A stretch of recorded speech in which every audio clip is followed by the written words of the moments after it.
This episode is brought to you by Muntins Malts, a company that is passionate about providing premium malts to brewers worldwide.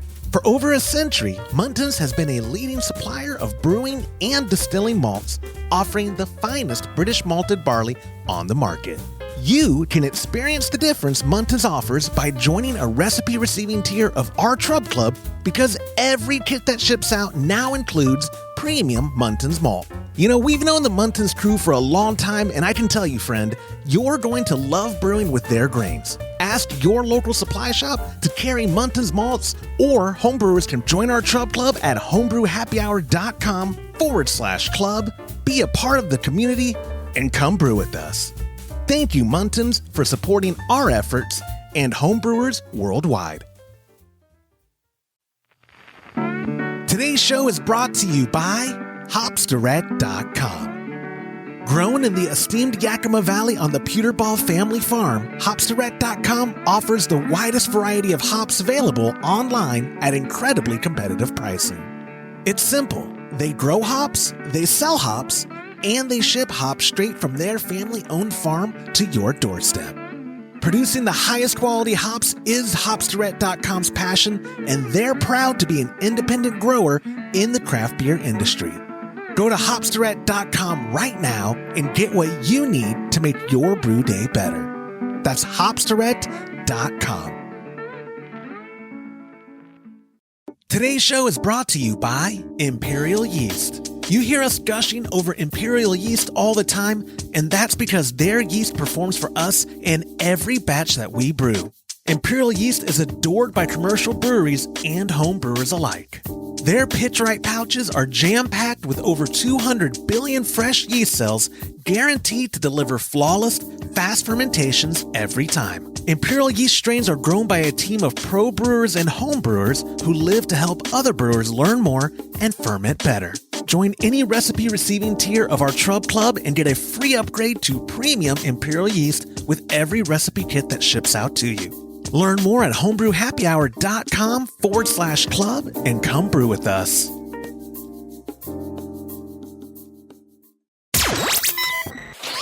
Entertaining shows with content that spreads information and sparks discourse throughout the community.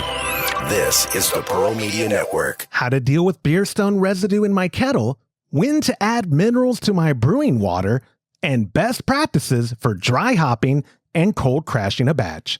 This is Homebrew Happy Hour, episode 381.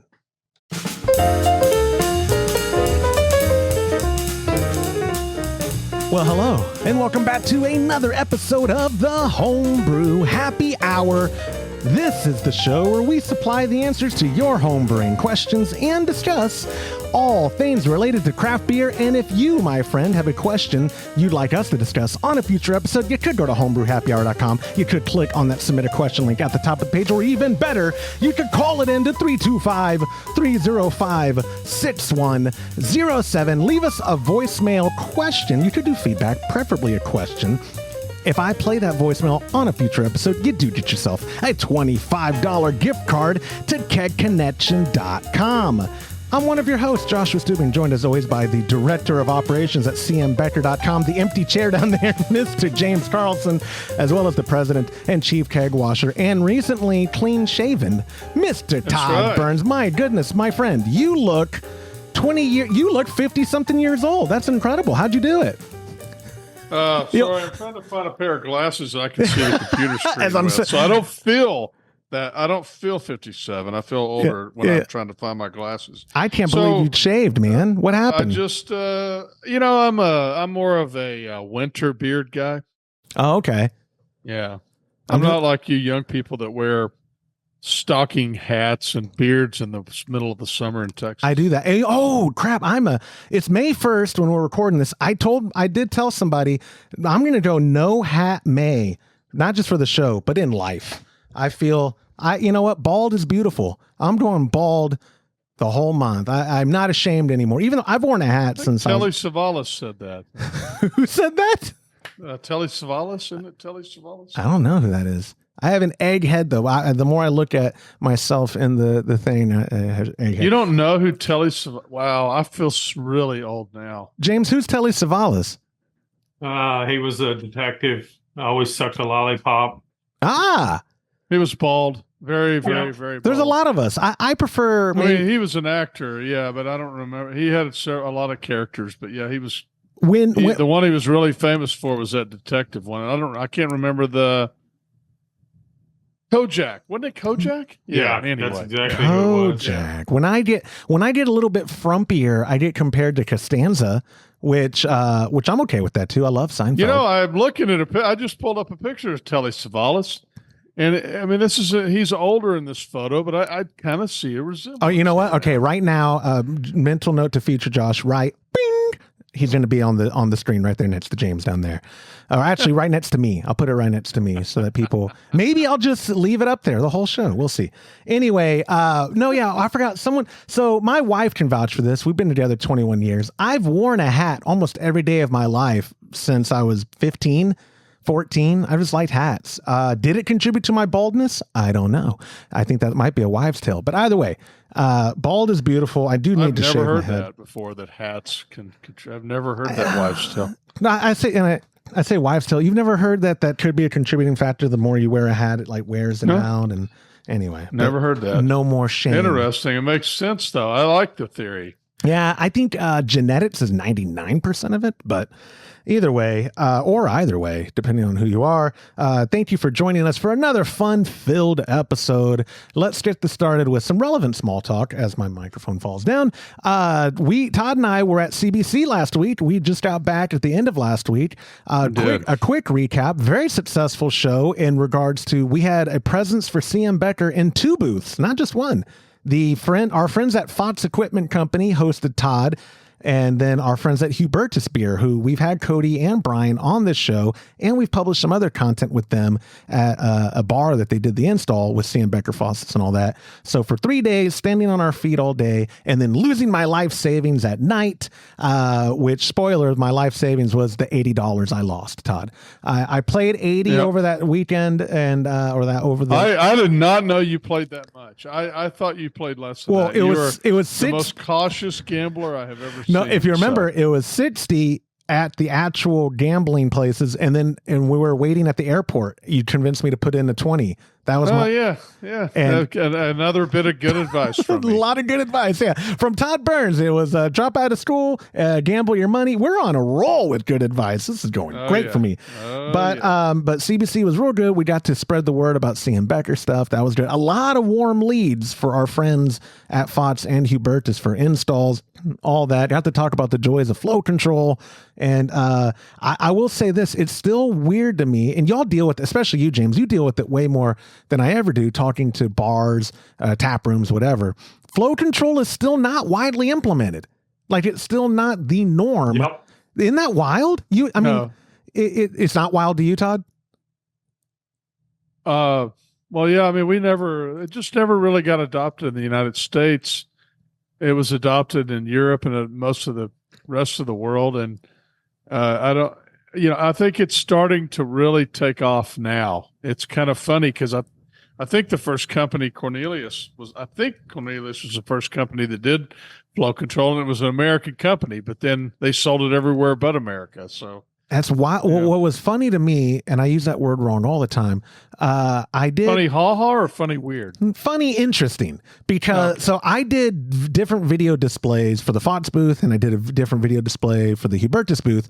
And on the Hubertus booth, the one comment at least 3 people who were warm leads brought up, I had a long looping part that said minimize waste, maximize profits. And I think that's what was the hook for the flow control, because there were people who owned a lot of brew pub people also came by the booth, a lot of brew pub where food is their priority and brewing on premise was like secondary. But they were like, we do lose a lot of beer to foam, and being able to show them how V10 faucet or an X2 or whatever could resolve that really piqued their interest. So I'm always a curmudgeon about Like trade shows, it's not my money, and I'm still a curmudgeon where it's like, oh my God, all this money being spent to be present here. But people in person are easier to show and convince, I guess is the word I'm looking for, as opposed to like sending them the video or whatever. But either way, it went very well.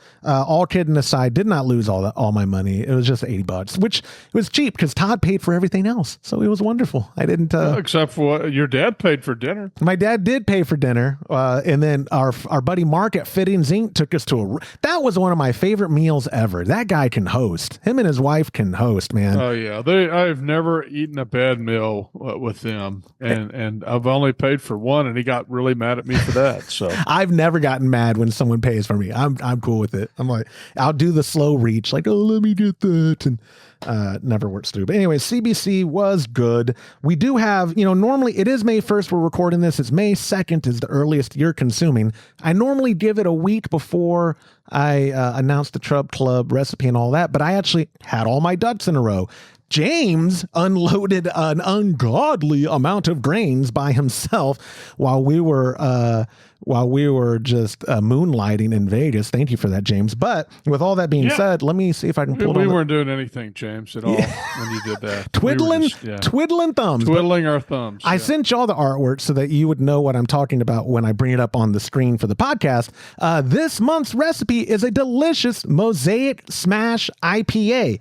I'm not lying when I tell you, friends, this is one of Todd's favorite beers of all time. It's a Yellow Rose clone on not Community. Who brews it? Is it Community?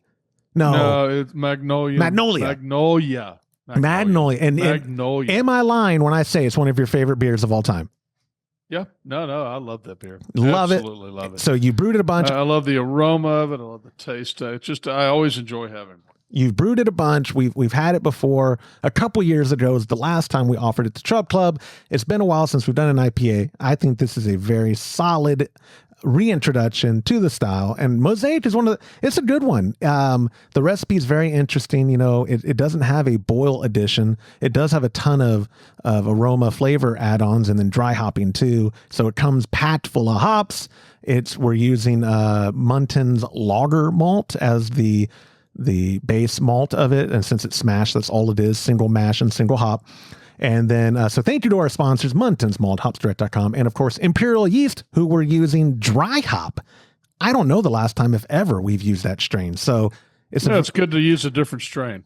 It is. It's a very exciting recipe. I can't wait to get it out into your hands. And if you're interested in brewing with us, you can go to patreon.com/homebrew happy hour, join a recipe receiving tier, and you get it shipped out at the end of the month, which I want to pat myself on the back. I like doing that, giving myself kudos. Every recipe for April went out on Monday. It was amazing that it actually happened. I buckled down. Todd did help me up there with the bagging of the grains. That helped a lot.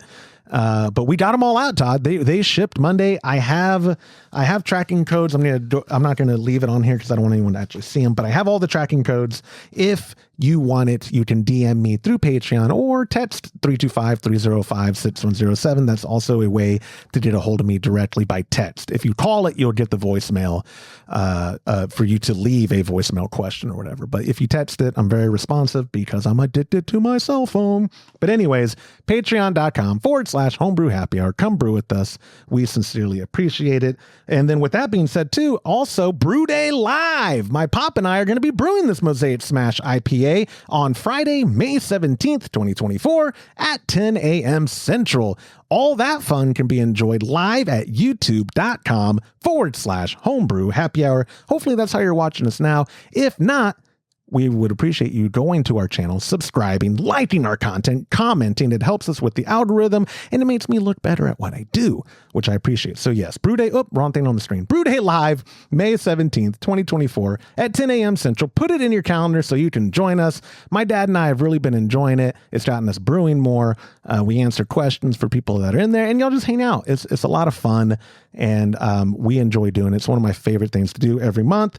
Again, youtube.com/homebrew happy hour. And then I don't actually have artwork for it, but I did want to say Our Kolsch Cup went well, and one thing that I learned from it was the more time I give people to prep, the more likely they are, less likely they are to drop out. And I know that because they told me. So Alt Pokal is coming in October, late October. We don't have I think we have a firm date. I just don't have my calendar up right now. Plan for it now. Registration will come up. Who knows when, but if you want to, send us your alt, get it judged, and see if you have the best alt beer, which the winner's going to get a very gaudy trophy. I love it. You have to put it on your mantle in the living room, make your spouse mad, whatever. I'm giving y'all a ton of heads up. It's coming in late October. That way you have plenty of time to brew it, cold condition it, whatever you think it will take to make yours the best ever. This is your heads up. We are doing that in late October, and then Kolsch Cup is always going to be in May going forward. So May, October, if you can remember those, and just get your brewing days appropriate, because these are both styles that do benefit from time. So the more time you have, the better the beer will probably turn out. Yep. I thought you had a look on your face. I'm still boycotting that we don't do other styles, but that's your decision. So thank you for recognizing that. It's our thing. Like, it's your thing. Y'all go to Dusseldorf a lot. Y'all know what alt beer is supposed to taste like. And so that's the whole shtick. If they want to do other styles, go do NHC or go do Bluebonnet or whatever. Those things are open for you. But I feel, are definitively experts on what a Kolsch and what an alt should taste like. And I want to exploit that. Well, it's just helpful because nobody else knows what alt tastes like because nobody makes it. That's true. Here. I wish that was a broad statement. I know what you meant. Very rare. I know what you meant, though. Not like right now in the last 2 years, Kolsch on a commercial level has really had a up and coming like revitalization. A lot of craft breweries are, and I love that. Alt's the next big thing. If I could get Real Ale on the show again and convince them, their Cruiser Kolsch is probably my favorite domestically brewed Kolsch. It is stupid good. Really? Okay, I'll have to try that again. I thought I brought you some. You may have. I thought I did. James, have you had Cruiser Kolsch yet from Real? Mm-hmm. Okay. Yeah. It's good. Well, and it's their beer. I hate sucking up to them. All of their beer is good. Their Hans Pils. This is where people are going to say I'm just a fanboy, but they don't give us money. Their last head brewer that was on the show 8 years ago or whatever didn't even work there, so I probably don't have my foot in the door. But their Hans Pils, James, for my money, is my favorite. Oh, I buy it all the time. It's my favorite domestic German Pils. It is so good. It is.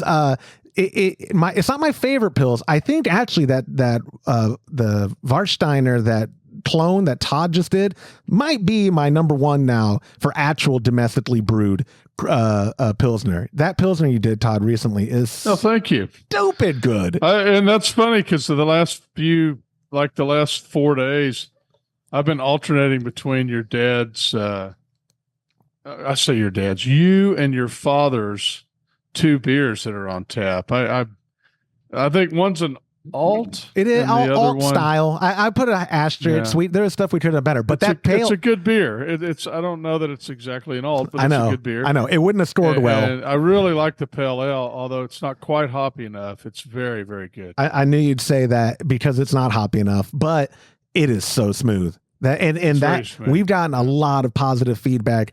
Every recipe we've done this year, I've had at least half of the Chub Club DM me to say, dude, that whatever style they have on tap turned out so good. And that makes me feel better because one, it's y'all's recipes. It's either James or Lorena whose recipes I'm stealing. Thank you, James.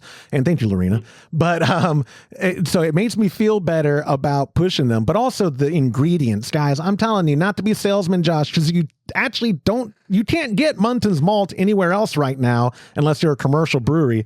You can't get it outside of the Chub Club. I'm telling you, premium ingredients make a difference for your beer kit, period. When you have premium grains, when you have fresh premium hops, and you have fresh premium yeast, oh my God, what a combination. We are so fortunate and blessed to be sponsored by Munton's and Hops Direct and Imperial, and I could do a whole episode about that, but I won't. Anyways, Alt Pokal, all that stuff. I think that's all the small talk I have, guys, unless It was a lot. So yeah, that's it good. was. You say that? Oh yeah, wow, it was a lot. Okay, we're on the 20-minute mark. Okay, let me keep this show going. It's not voicemail, but It's time for listener feedback. got a very fun, interesting listener feedback in my inbox. It's our buddy TJ from Perth about how he pressure transfers, and he wrote, "Good day, guys," and he actually wrote out "Good day." I just don't want to do my Australian accent. Good day, guys. TJ here from Perth, Western Australia. Love the show, especially Joshua. He's so funny and clever. He really did say that too. I didn't add that. I'd like to share with you how I transfer under pressure from fermenter to keg or even keg to keg. While fermenting, I fill up my keg to the top with sanitizer. I'll then use the CO2 from fermentation to push that liquid out of the keg and purge the keg, ensuring 100% CO2 is inside the keg. Once complete, I'll pressurize the keg to the same pressure as the fermenter, hook up a gas-to-gas and liquid-to-liquid line, and when ready to transfer, I connect the fermenter to the keg liquid-to-liquid line. I then connect the other line only to the gas of the keg.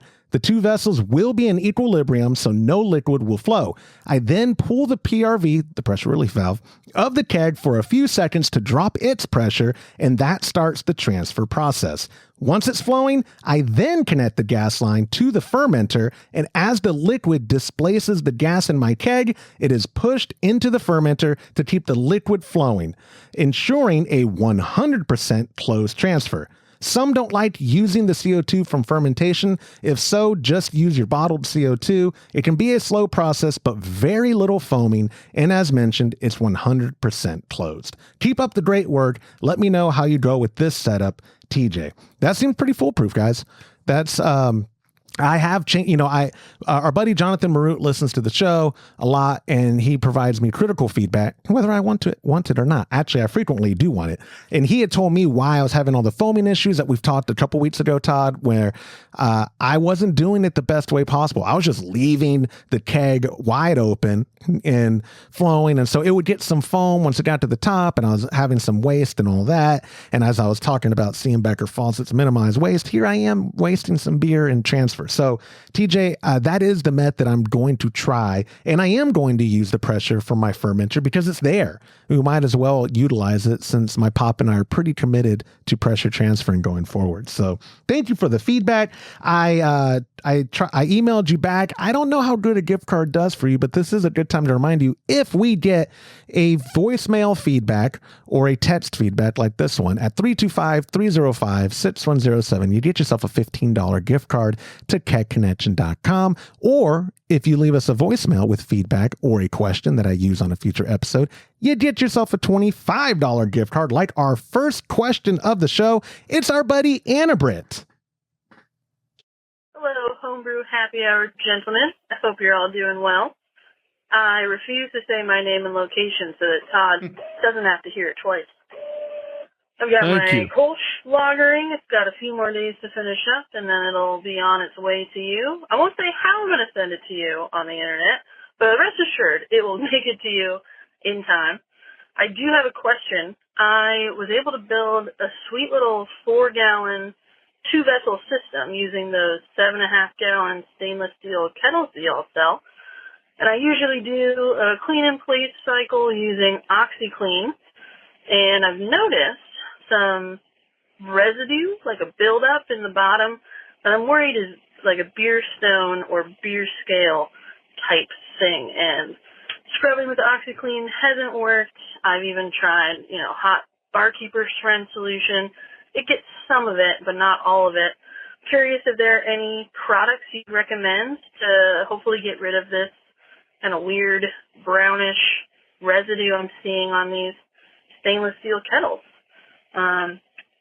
Anyway, send me a $25 gift certificate so I can buy some chemicals from y'all. Thanks. Cheers. Amber, it's awesome. If I remember correctly, her beer made it to day 2. And it didn't place, but I'm pretty sure she was in top 10 of the Kolsch Cup. She sent this right before Kolsch Cup. One, I love how creative people do get with those 7.5-gallon stainless steel kettles, Todd. When people remember them, they sell good because they're cheap. You're selling them pretty cheap, even with $9.95 shipping. It's like $40-something out the door. And 7.5 gallons is perfect for a 5-gallon brew in a bag, or what she's doing. Or a lot of people, someone turned it into a fermenter as well. It's incredible what people are doing with them. But I'm going to throw it to you first because you have the most experience to me with getting stuff out. Like, I've seen you deep cleaning your spike conical. I've seen you deep cleaning your brow tug. I know you're not just doing it for preventative. Sometimes beer stone does happen and all that.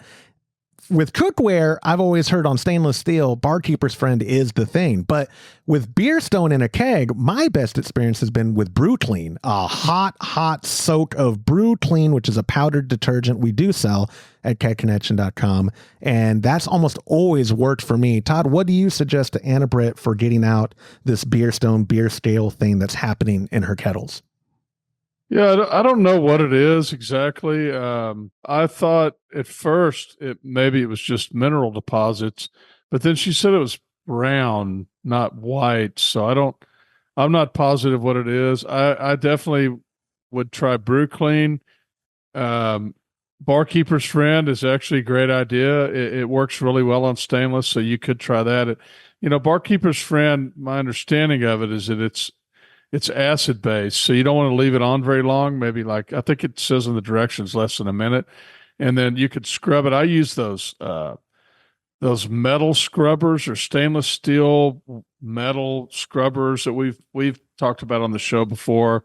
You can just pick them up. I think like at even a grocery store, a dollar store, or something. And then the only other thing I would mention on some things, again, I don't know what it is, but soaking it in vinegar will sometimes dissolve that as well. Well, brown, I mean, it's not like, you don't think it's scorched, right? The bottom, like, I know you said you don't know. If it's scorched, then the Barkeeper's Friend will work really well on it. Okay. She tried it and she said it didn't work. Oh, she did try Barkeeper's Friend? Yeah, she said she said I even tried right. hot Barkeeper's Friend solution to get some of it, not all of it. Oh, I thought she said no. She tried both. I thought she said no. She did both. OxyClean. James actually listens. James actually listens. And it's also transcribed. You're right. So James, for you in this situation, like I said, when I saw beer stone, I mean, I'm a creature of habit. I know beer stone removal. That Brew Clean works great for it in my kegs. It's been 10 for 10 every time it works, whatever. With the kettle, I haven't had this issue before. What approach would you take if the Barkeeper's Friend isn't really working? Or is it something you're like, you know what? It's just a part of it now. Well, it's probably scorched wort on the bottom because the element's right underneath the kettle. So a couple of things you can do. You can sand it out. Or you can I've used a razor blade. No way. It sounds terrible, but it works. It's just a kind of like a scorched little thin layer of wort because it's hot all the time and you're using a burner underneath it. We ran into this with the big system. We had a 50-gallon kettle on a brew kettle. And you could literally set inside of it and scrub it. Oh my God. It was that big. But it would do that. It would create like a black, kind of a brownish baked residue at the bottom, and it was just we were running 300,000 BTU burners. We would suck 10 gallons of propane in one brewing. It was amazing how much gas would go through that burner. So it created a lot of heat, and in return, it would create a little residue. So I'd always clean it off. I scrubbed it off with a razor blade. I don't know if you'd want to do that, but you can definitely take like an orbital sander and like a red Scotch-Brite pad, and it'll take it right off. It'll take a little elbow grease, but it'll get it off. So let's say hypothetically there's a bald, lazy guy that you know who has a little bit of brown on his kettle. What's detrimental about leaving it if I don't care what it looks like? Well, sometimes if you get a big enough layer of it, it acts kind of like an insulator, and it can cause the element to burn up if you're running like a all-in-one. So I always tried to clean that because the element was actually spot welded to the underside of that stainless steel. So you want as much of that heat radiating into the liquid as possible. But if it builds up a layer, it's kind of acting as an insulator, and it can cause elements to die a young death. In your opinion, James, with the boiled kettle, let's say again this bald idiot, handsome but dumb, he does scratch it and enough to where it's leaving pores. Because it's my boiled kettle, is it gonna matter? You're not fermenting in it. Perfect. That's what I thought too. Wanted to ask the expert for this hypothetical stupid bald guy. Just hypothetical. Todd, on the Brautag, have you had residue buildup on the boiled kettle? Because y'all are, like James was talking about with his first system, it has, what has worked for you for getting it off? Or do you have some? Oh, those little scour pads, those stainless steel scouring pads that Todd got us work great. I usually use that. I always clean it with Brew Clean, but if I've got something I got to scrub off, I use the scouring pad and Barkeeper Strand. Okay, I need to send me the Amazon link, Todd, so I can re-link it in this episode, because it's been a while since we talked about them. I could find them, but I know, aren't there some of those, there's some kind of pad you don't want to use on stainless, right? Because it does scratch it up. You don't want to use a Brillo pad or anything. Brillo. It's just, what do they call that, Todd? Brillo, yeah. But little chunks of the metal will actually embed in the stainless and rust. And that's why we had to treat all our kettles when we got them in from the manufacturer, because if you don't go in and treat stainless steel, it looks like it's rusting, but it's actually like steel residue in the pores of the metal on the outside, and you want to be able to passivate. That's what we had to passivate all our kettles, and it wasn't a big deal, but we got it done, because if you use like a Brillo pad or what was those that I remember my mom used to get them when they came in a cardboard box, and they were you know what I'm talking about, Todd. They were pre-soaked. I thought they were Scotch Brite. I thought that's no. Well, they Scotch made Brite's them in a lot of brands.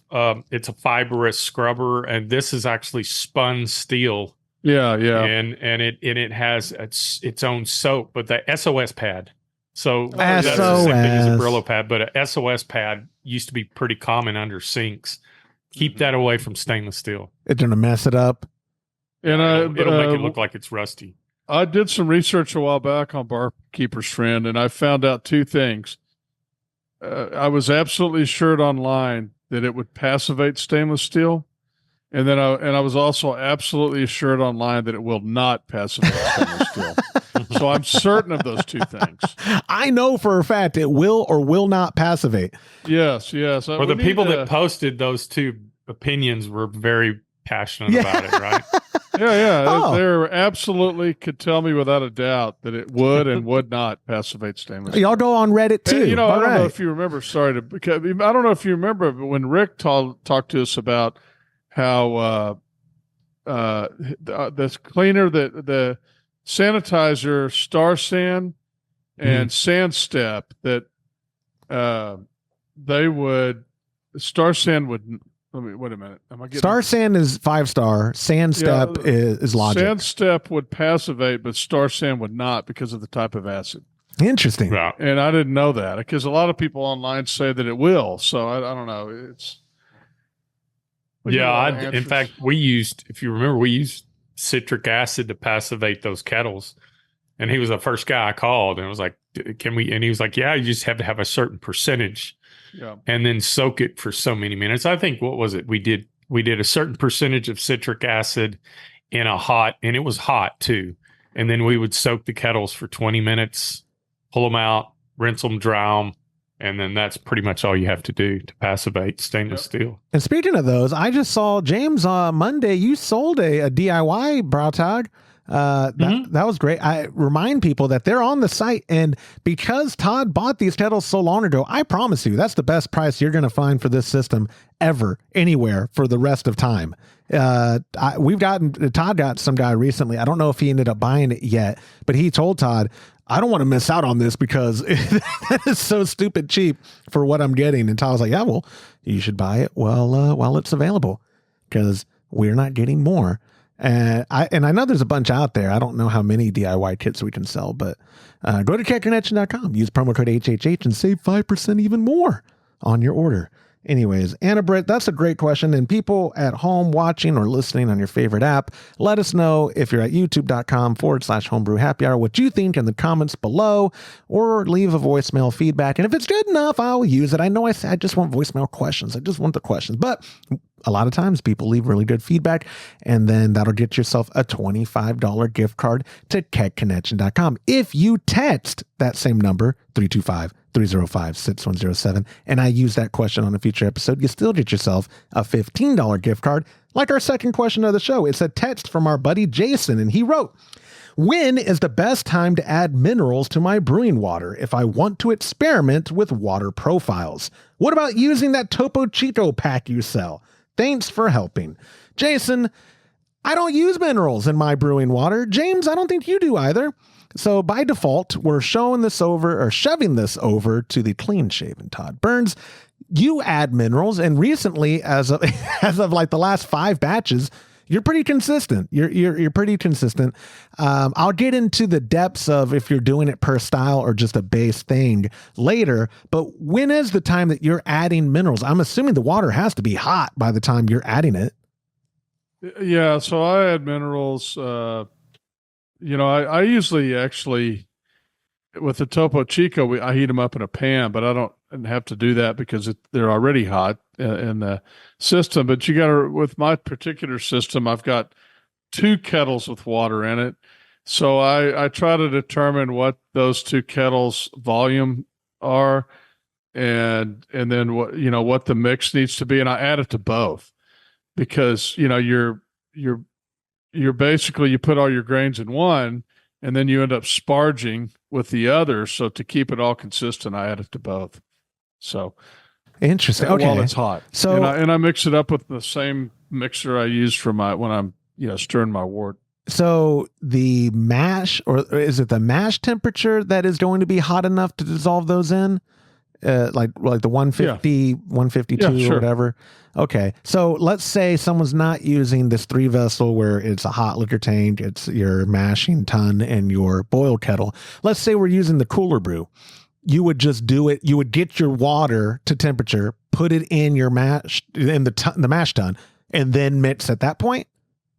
And I would use whatever water is going to end up in the boil kettle. I would add it to. Oh, that good water. point. You're right. I'm so stupid because even then, you're right. I have to account for you don't want to sparge with just blanket RO water if you mashed with the water profile. You want, like you just said, okay, that makes more sense. All water that's going to end up as the wort in the boil kettle needs to be profiled. Yeah. Yep. Okay. And so in that case, then they would have to do the calculations of making enough, or as they're heating up their sparge water, they would mix it in there again with whatever the ratio is. And do you use Brewer's Friend to determine how much you add per batch, or do you have just a blanket rule of thumb for each mineral? I go online and I read about that beer style, what people think is the right water profile, and then I get 50 different opinions, and then I decide on one and I use that one. But I mean, for calculating the exact amount of minerals, what are you doing? I'm just whatever I find where people are saying that's what it should be. I mean, they do have a Brewer's Friend calculator on there, but I usually just manually calculate it. Okay, because I've never done it, and I think our buddy Jim from Georgia recently had commented on one of our Instagram posts, maybe he messaged me, but he did say something like, you cook all the time and season your food. You should start doing water profiles, Josh. I think you would notice. So maybe for the, it's not, I mean, it's true. It's all it is. You just got to know how much to put in and you pour it in. I mean, it's no different than the Topo Chico. Right. So let's get to that then. The Topo Chico pack is obviously just the water profile for that part of Mexico where that people enjoy that water. So I don't see an issue if Jason used that. Now, I would say that pack is specifically for 5 gallons of water. You're going to be using more than 5 gallons of water on your brew day. So you're going to have to get more minerals, right? You're not going to be. Yeah, you're going to have to go to kegconnection.com and buy more. So that's okay. We don't mind that. But the kidding aside, which again, though, that mineral pack has been selling like hotcakes. It is incredible how many people want Topo Chico on tap at home and not pay the ridiculous price Topo Chico is at the grocery store. It's so stupid expensive to have. We always have it in the office. I'm so spoiled. You guys, I say you guys, James is the one making it. I would bet money on. And so thank you. No, that's it. It's actually Bilver. No way. Is it really? Mm-hmm. Oh, okay. I'll give him a pat. Every time I go there, I'm like, this is so good. It is so good. And that is just RO with the mineral pack. And then boom, we've got sparkling Topo Chico on tap. If people don't want to spend that $5.95 every time on that, what are some basic minerals? I'll throw it to you, Todd, because you do it more. What are some basic minerals people could have in bulk on Amazon or whatever that's good to have for building the average water profile for brewing? Oh man, you're putting me on the spot. Like, what is it? Calcium carbonate,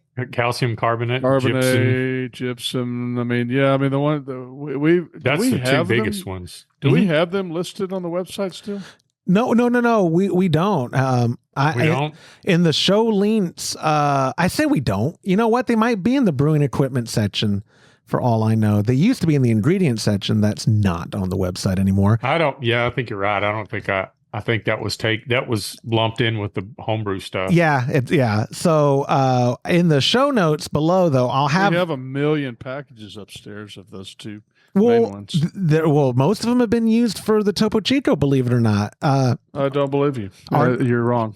There's 1,000 packages. I was exaggerating when I said 1 million. Oh, well, then I'm missing them because I took a couple. The ones that were on the batch shelf aren't the only ones. Then, if we have that much more. Is that they're in the grain bins along the wall on the right. They're in tubs. They're so big. There's so many of them. Oh, well, y'all gotta show Tammy because she came upstairs like, I need more gypsum is what she needed, and I showed her the ones on the shelf, but there was only like a dozen. I don't know how you could have been looking around up there trying to find stuff and not run into them. It's huge. Huge. If James said they're in a grain bin, I wouldn't have thought to open up a grain bin. They're on the behind where we would bag the hops. Yep, along the wall. And I noticed that there's a whole bunch. There's some brown sugar bags. Yes, lactose. So these are in tubs, though. Like okay, then I just missed them. For your garage in. Yeah. Oh, then I just missed them. Yeah, I'll see them next time. Some of that stuff's bagged in grain bins, and some of it's in tubs. But I don't know how long it took them to bag all that. But it's forever. A ton of bags. No. I have about $1,000 in labor on that, so it'd be great to sell some. $1,000, yeah. JackandEtchin.com. Anyways, but yes, Jason, to drag out a short answer because that's what I do.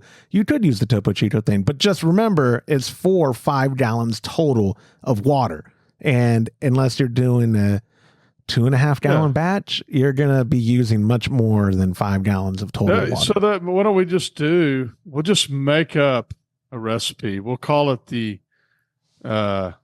Topo Chico Lager. No, we need an ale for people to Topo Chico Ale, and we'll make like Mexican lager would make the most sense. It would use that water, use that mineral pack as the water profile for like a Mexican lager. You mean like for Trub Club 1 month?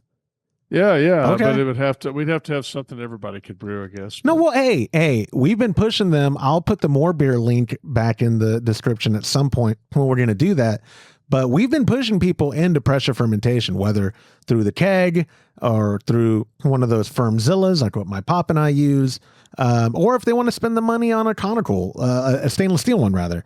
There are many various levels of entry and budget a person can get into pressure fermentation. And if you're using a keg, we're selling, go get the Float It 2.0.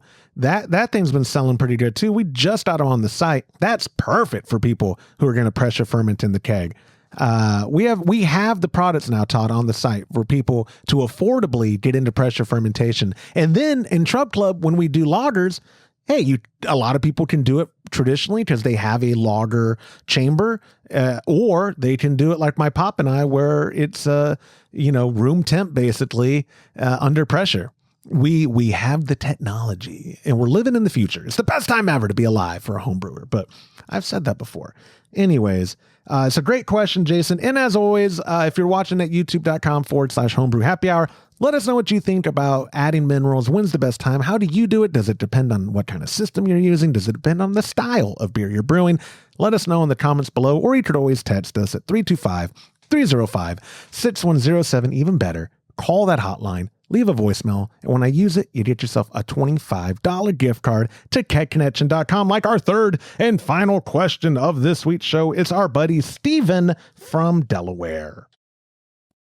Hi, I currently brew in an Anvil foundry and ferment in a 15-gallon keg with tri-clamp fittings and multiple ports, and then I serve out of corny kegs.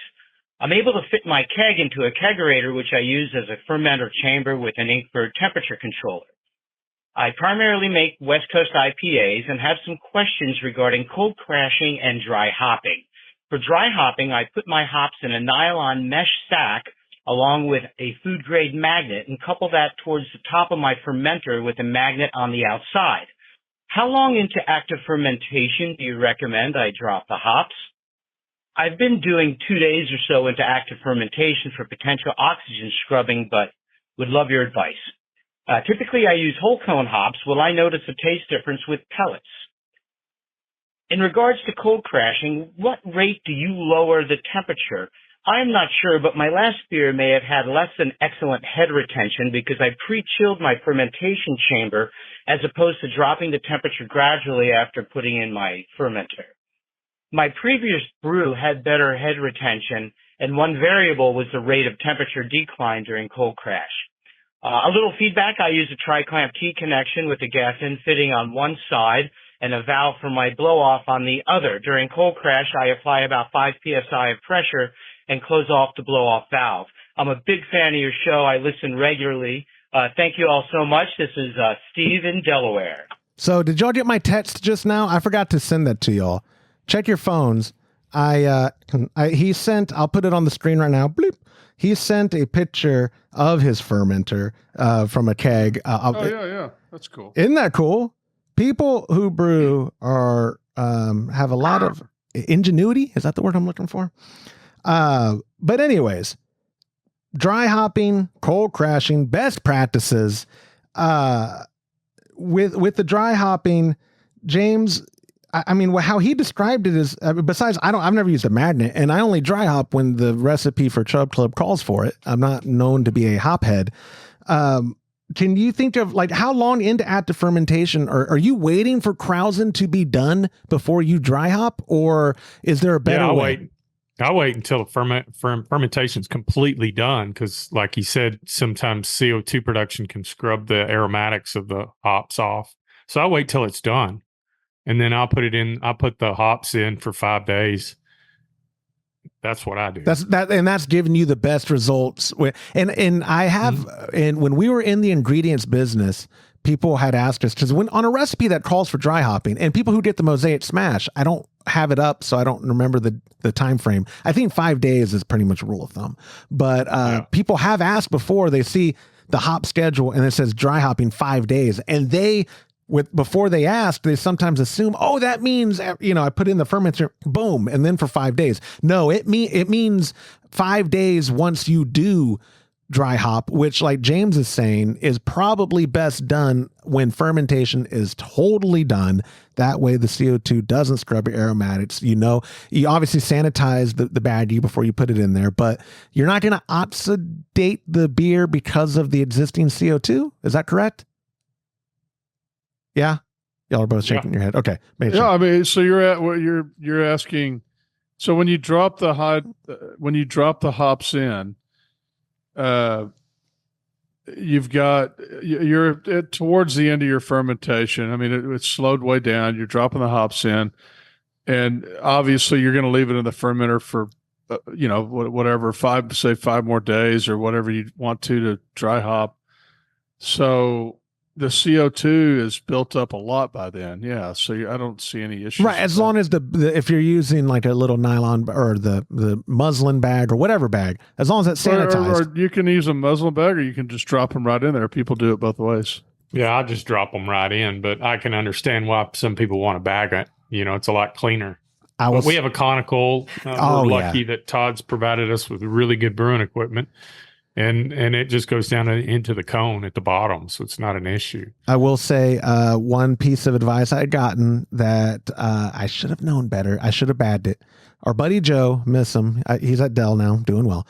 My dad and I did like a happy little hops recipe once for Chub Club years ago, and we forgot to dry hop, and he was like, you just do it in the keg. And I was like, really, in the keg? Yeah. I was like, get a bag? Nah, just drop it in.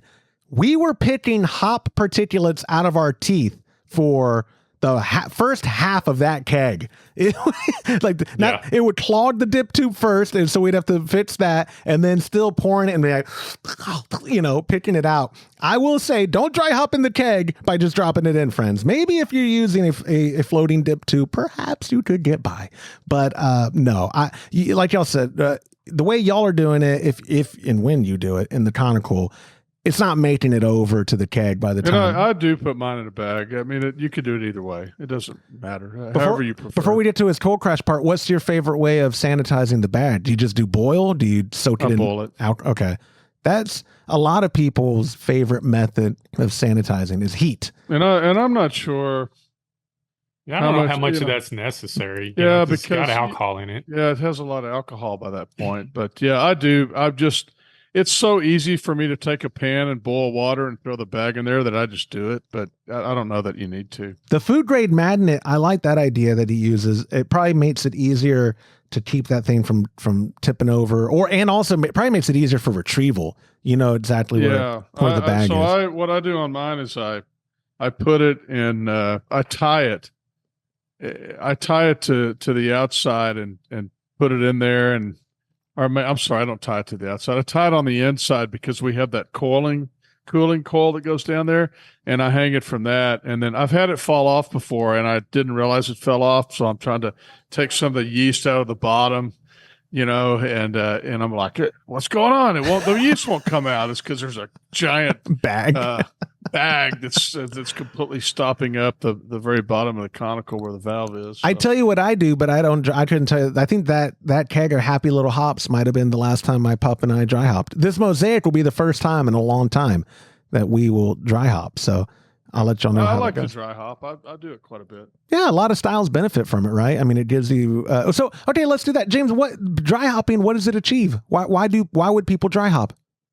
No, just you pulls the aromatics, the smells and flavors of the hops without doing any alpha acid to bittering unit conversion. It provides which is during the boil. Yeah, I'll say it provide especially this mosaic. All hops I think smell good, besides Sterling, but a lot of mosaic is one that particularly smells good and tastes good. That's one of my favorite hops to be used on a pale or a IPA. And I think Citra's the best smelling. Of all hops, and Citra's like a tried and true, right? Like that's been around forever. Yeah, people love it. All right, so the second part of this question with cold crashing, another confession, real quick before I throw it to one of y'all. I don't do variable rate when I cold crash. I mean, when I'm pressure fermenting and put in a keg, I'm just putting it in there and letting it sit cold condition for a week, 2 weeks, depending on how patient I am. And that's it. I've never thought, is this detrimental to the end result of my beer? James, what do you think about using an Inkbird and step cold crashing, in essence, is what he's talking about? Do you think you would notice a net positive result? Or do you think, you know what? It's probably not even worth it. I don't step cold crash. I don't know if y'all remember back in, I don't know if it was Philly or maybe it was Baltimore. I went to, remember Mike Tasty McDowell? He did a seminar on his Narcissus lager fermentation. And so what he does is he does regular lager fermentation up to 50% fermented. And then he starts stepping up the temperature. And then he'll go from like 48 to 50 degrees for half the fermentation time. And then he'll bump it up to 61. And then he'll finish at 70 room temp for diacetyl rest. And then he'll cold crash. But when I get done, I just monitor the gravity. And when it's stable and finished, then I just turn the cooler on. A lot of people I know say that it's better, it's easier on the yeast in the beer to slowly step the temperature down, but I don't. I let her rip, and I haven't had any issues that I know of. And also, too, now that you've been doing pressure, correct me if I'm wrong, our diacetyl rest is part of the whole process. It is. It's a non-issue. That's why closed fermentation is such a benefit, because you're not limited to just ales. You can do lagers too, and you don't have to double the amount of yeast. Because typically when you use lager yeast, it's colder temperature. It takes a little more cell numbers for it to be just as efficient as an ale yeast at room temperature. But that being said, you also have to worry about diacetyls. So you have to have a diacetyl rest, which means you got to slowly bring the temperature back up to room temperature. And you want to do that before you run out of sugars, because if you run out of sugars, the yeast can't eat. They can't consume the diacetyl either. So it's going to stay in the beer. The cool thing about a pressure fermentation is we just let it go under pressure. Does many things. Diacetyl is always 8. That's why you never hear of it in ale yeast, because it's fermenting at room temp. But there's no phenols under pressure that can cause or spoil the flavor of the beer. Plus, you get natural carbonation. That last one I didn't put any gas on it. It was all natural CO2. So it carbonated itself. I think it makes it a nicer profile as far as carbonation. Nothing wrong with forced carbonation, but I think letting it do it naturally with the yeast, I think, makes a better result. I've been enjoying it. And in fact, our award-winning Kolsch from Jonathan Marut, the grand champion of this series, his batch was pressure fermented too. It was excellent. It was excellent. It was incredible. Todd, you use the glycol chiller on 9 out of 10 batches. If your CF15 from Spike is available, you're using it to ferment in, and you're using your glycol. Have you ever done step cold conditioning with any of your batches, because you just adjust the temperature on the glycol thing and it's, very straightforward? Or do you not see a benefit either of necessarily stepping down to whatever cold crash temperature, what do y'all cold crash? I cold crash at like 34 or 36, whatever my fridge is. As cold as I can get it.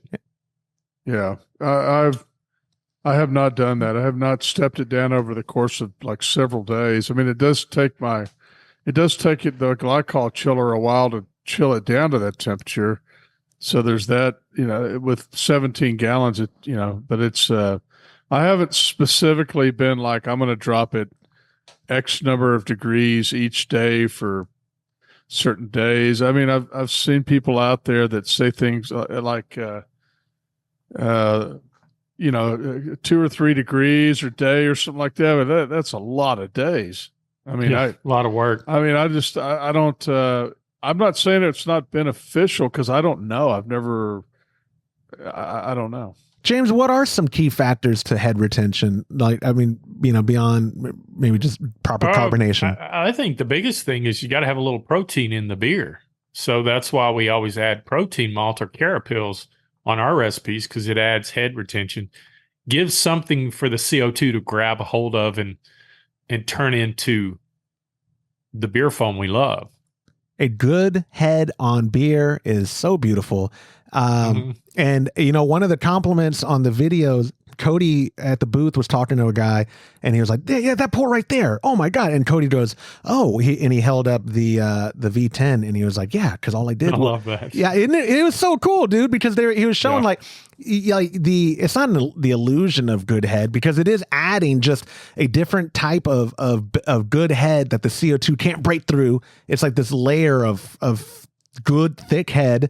I'm just seeing, Mom, how many times I can say this word and not be awkward. But it's just this beautiful thing. And like I said, this guy he was talking to was sold. He was like, oh my God, give me your card. When we do our brew pub, I'm going to call you for an install, blah, blah, blah. Just because seeing is believing, right, of good head. And I would say I also benefit. We have Ep.2s. And so like if the head from my pour isn't the best, I then just you use the creamer function, and oh look, now it's the best looking beer ever.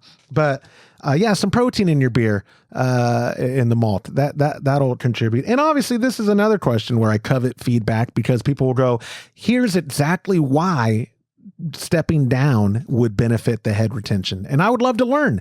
This whole podcast is just a ruse for us to learn. That's all it is. We're the experts. No. We learn a lot, and we have a great audience, a community that gives us a lot of feedback and stuff. So if you're watching at youtube.com/homebrew happy hour, comments below. I would love that. Let me know how you achieve the best head retention. Let me finish that sentence. All right. I think that wraps up the question, unless you'll have anything else to add about cold conditioning. I don't. It's good.